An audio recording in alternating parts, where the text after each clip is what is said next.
بسم اللہ الرحمن الرحیم. دیکھو بھائی، حضرت عمر رضی اللہ تعالیٰ کی بیٹلز تو ہم نے پڑھ لی. ٹھیک ہے، موسٹ امپورٹنٹ بیٹلز بھی میں نے بتا دی. اب حضرت عمر رضی اللہ تعالیٰ کی ایڈمنسٹریٹو میجرز کی بات ہو رہی ہے کہ حضرت عمر نے اس امپائر کو کنٹرول کیسے کیا. ٹھیک ہے، اس کو مینج کیسے کیا، لوگوں کو فیسیلیٹیٹ کیسے کیا. ٹھیک ہے، مطلب سیکیورٹی کنٹرول، پھر جو ہے وہ پیپل مینجمنٹ، ٹھیک ہے، لینڈ مینجمنٹ، ٹھیک ہے، اسی طرح جو ہے وہ کیا کہتے ہیں لوگوں کو فیسیلیٹیٹ کرنا. ٹھیک ہے، ساری جو ہے وہ کیا کہتے ہیں چیزیں پرووائڈ کرنا، یہ سب کچھ اس کے اندر اب انکلوڈ کیا جائے گا. ٹھیک ہے، حضرت عمر رضی اللہ عنہ نے صرف مطلب اسلام یہ بتا رہا ہے کہ Islam is not only for to capture the land. ٹھیک ہے، اسلام نے صرف لینڈ کیپچر نہیں کی بلکہ اس لینڈ کو کام کا بھی بنایا. اور اسی وجہ سے مسلمانوں کی ایڈمنسٹریٹو گڈ کوالٹیز کی وجہ سے، جسٹس، لا اینڈ آرڈر کی وجہ سے، ٹھیک ہے، بہت سارے لوگ مسلمان ہوئے. ٹھیک ہے، تو یہ دیکھیے گا کہ حضرت عمر رضی اللہ عنہ کی سب سے پہلے تو سمری آف الیکشن دی، پھر ٹائٹل آف خلیفۃ الرسول میں نے پرسوں سمجھایا تھا.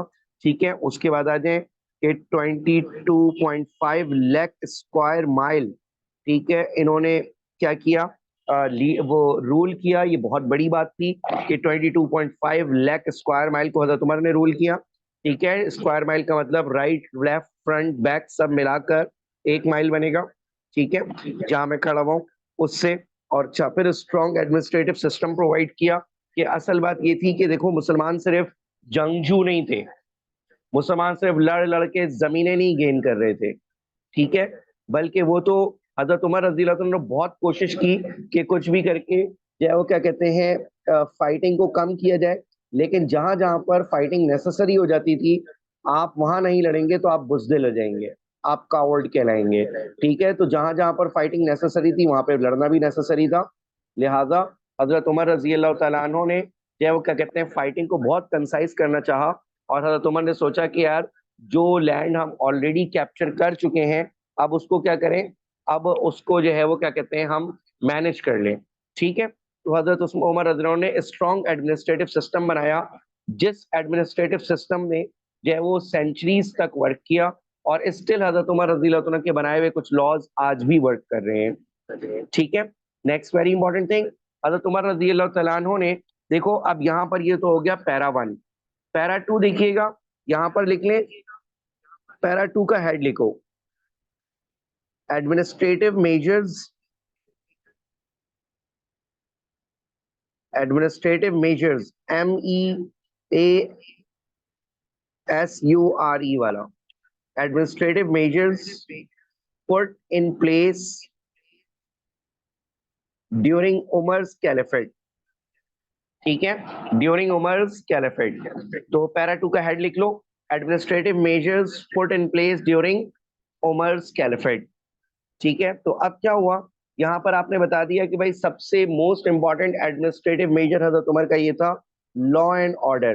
مطلب سیکیورٹی ایسی ٹائٹ تھی، لا اتنا اسٹرانگ تھا کہ یہ بات مشہور تھی کہ اگر ایک ویمن مکہ سے نکلے اور اس نے گولڈ سے بھری بھی ہو وہ، ٹھیک ہے، اور گولڈ پہنا ہوا لاکھوں کروڑوں روپے کا بھی، ٹھیک ہے، اور اس کے بعد وہ سیریا تک جائے نا، تو اسے کوئی نظر اٹھا کر بھی نہیں دیکھ سکتا تھا.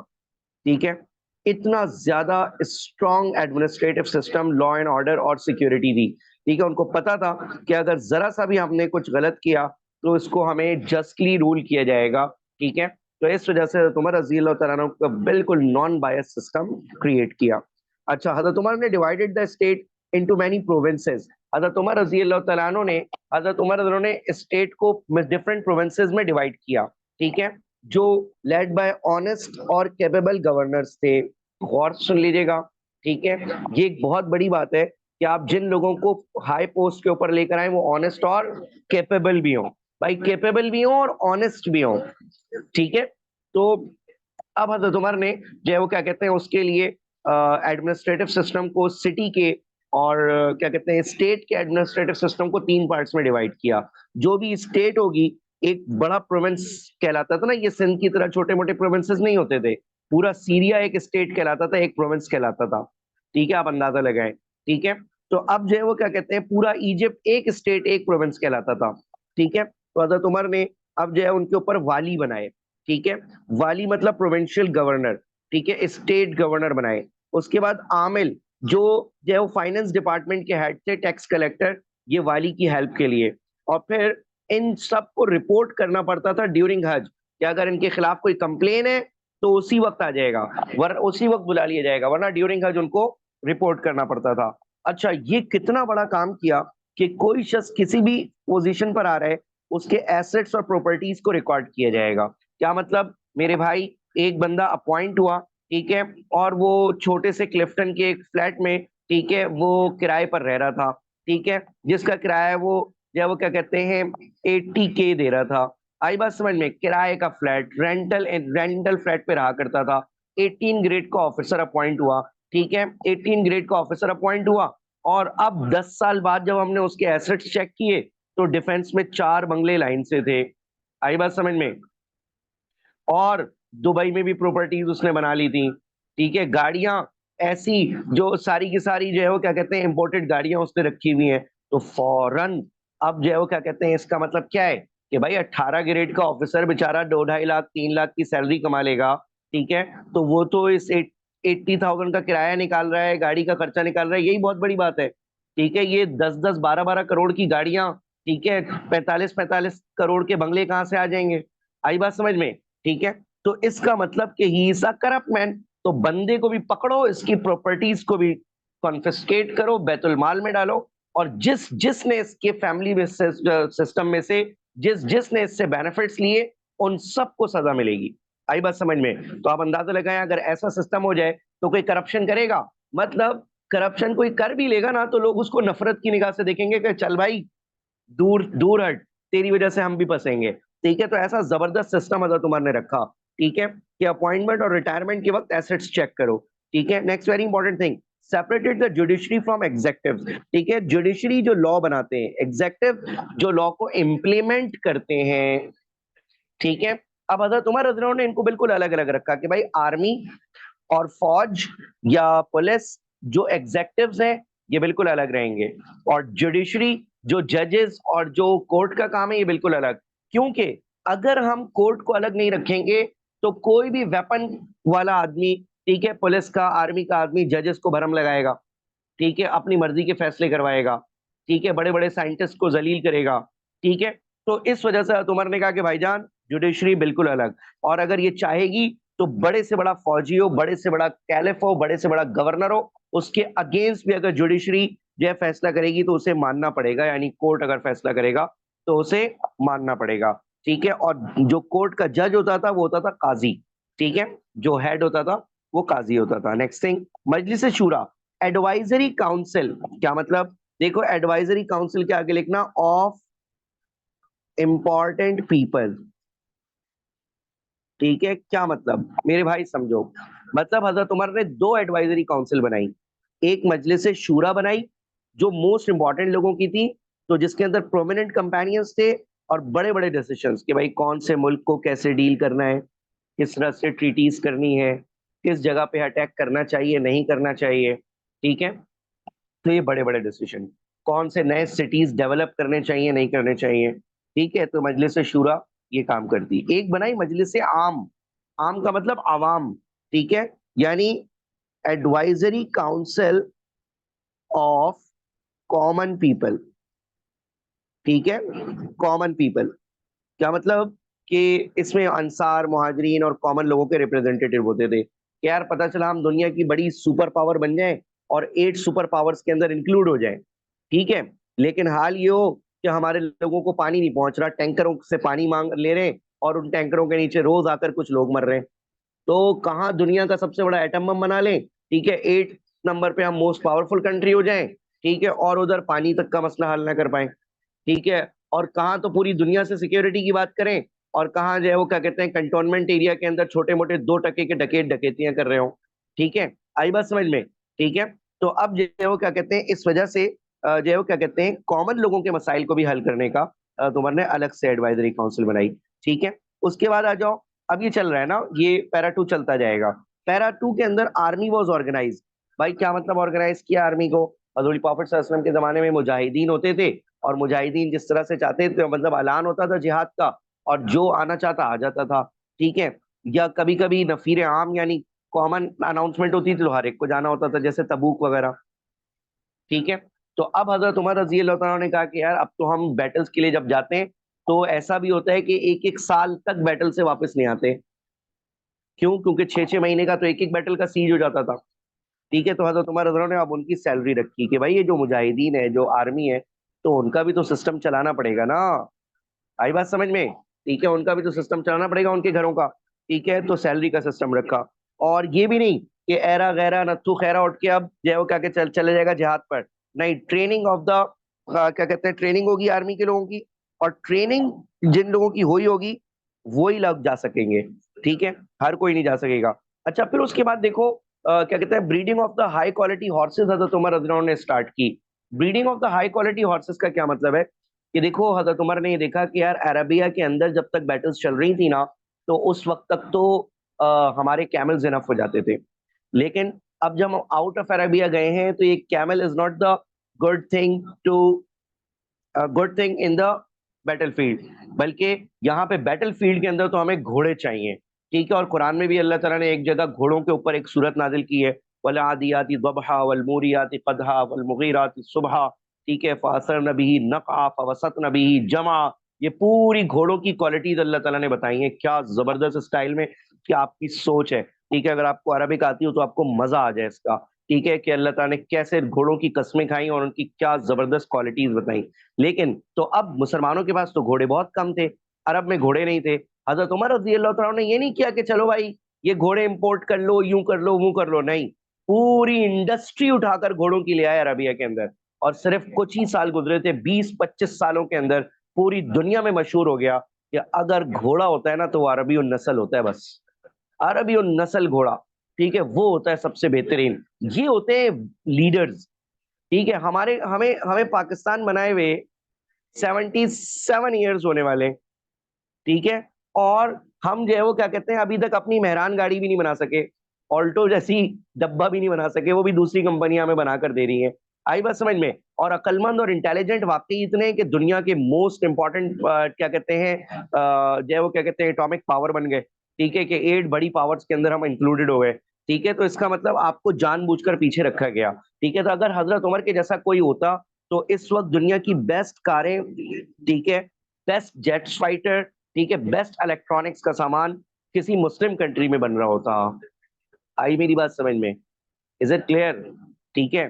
سو the thing is that over here کہ first one to establish an Islamic state. Islamic state کے اندر سب سے پہلے جو چیزیں حضرت عمر نے اسٹیبلش کی, ٹھیک ہے, اسلامک اسٹیٹ کے اندر, یعنی دنیا میں پہلے سے پائی جاتی تھی, اسلامک اسٹیٹ میں اب پائی جانے لگی.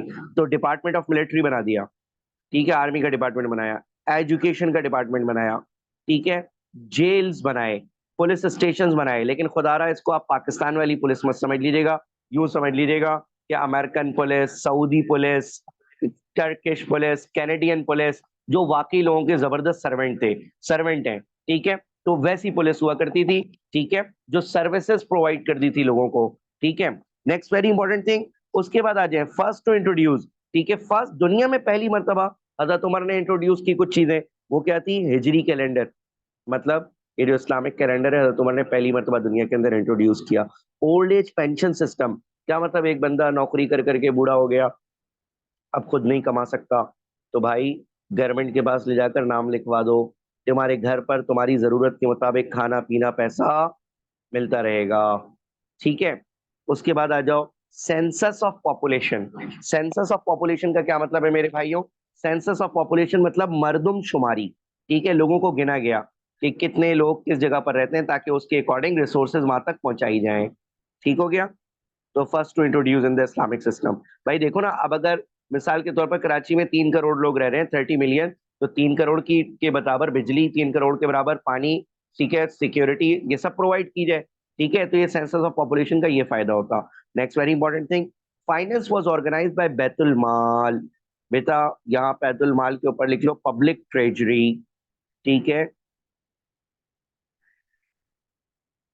پبلک ٹریجری, قومی خزانہ, ٹھیک ہے.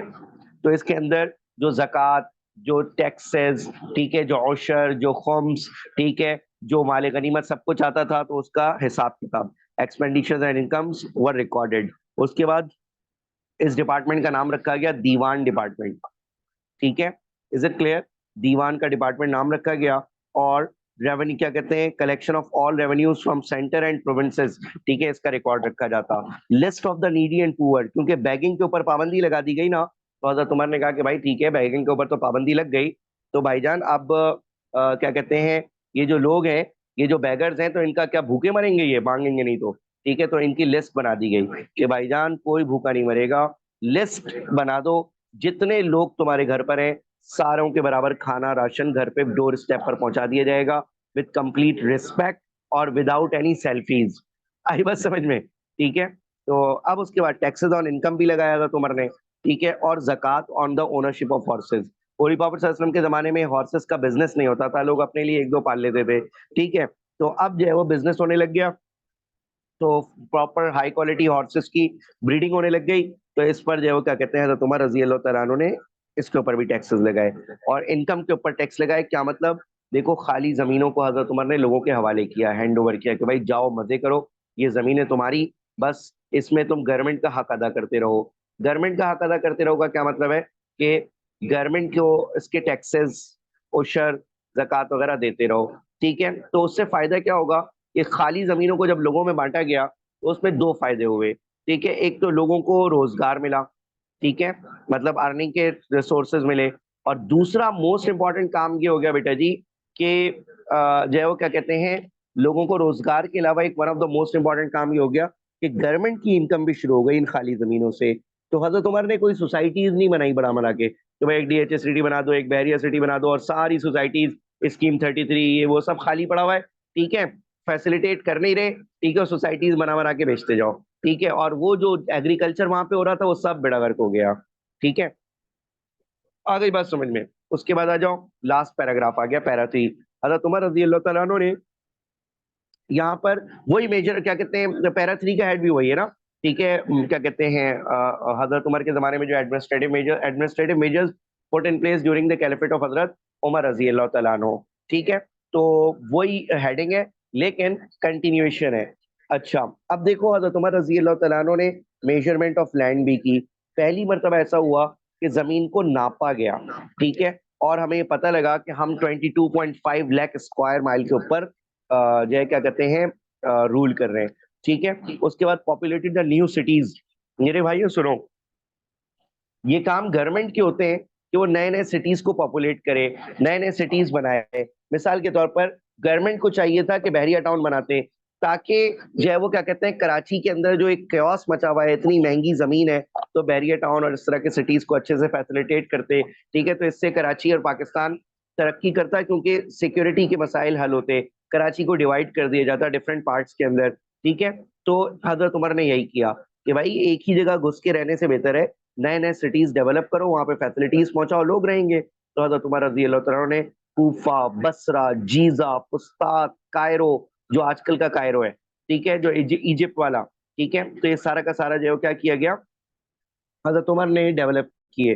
ٹھیک ہے، agriculture, care of the farmers. ٹھیک ہے، کیئر آف دا فارمرز کا کیا مطلب ہے کہ بھائی دیکھو فارمرز کو حضرت عمر رضی اللہ عنہ نے بڑا فیسلیٹیٹ کیا. میں نے کہا نا فری زمینیں بھی بانٹی، وہ ایک الگ میٹر، لیکن ان زمینوں تک پانی کو بھی پہنچایا کہ بھائی پانی نہیں ہوگا تو زندگی کہاں ہے. ٹھیک ہے، پانی کے بغیر تو زندگی نہیں ہے، تو پانی کو پہنچایا اور پانی پہنچا دیا، زمینیں دے دی، تو اب مزے کرو، کماؤ. کماؤ تو گورنمنٹ کو ٹیکس بھی دو. ٹھیک ہے، از اٹ کلیئر؟ ایسا مساجد were improve and built in Mecca and Medina, مطلب جس کے اندر فیسلٹیز رکھی گئی پلگرمس کے لیے. پلگرمس کون ہوتے ہیں؟ حج اور عمرہ کرنے والے لوگ. ٹھیک ہے، میجر پلگرم والا حج اور مائنر پلگرم والا عمرہ. اچھا، ایجوکیشن کو کمپلسری رکھا even for the villages. Teachers کو سیلری پر رکھا تاکہ ٹیچرز کو ٹینشن نہ ہو کہ یار ہم پڑھانے بیٹھے ہوئے کمائیں گے کہاں سے. سمجھ رہے نا آپ لوگ؟ ٹھیک ہے، اسکول مطلب مدرسہ. یہ حضرت عمر کا احسان تھا کہ انہوں نے سیلری پر ٹیچر رکھ دیا، ورنہ ثواب کے لیے کون پڑھاتا ہے اتنا. ٹھیک ہے، تو اس کے بعد جو ہے وہ کیا کہتے ہیں اسکول اور مدرسے کھولے. مطلب school is the English name of the مدرسہ. حاشر ڈال دوں گا انشاءاللہ آج. ٹھیک ہے، سورسز آف لا بھی ڈال دوں گا.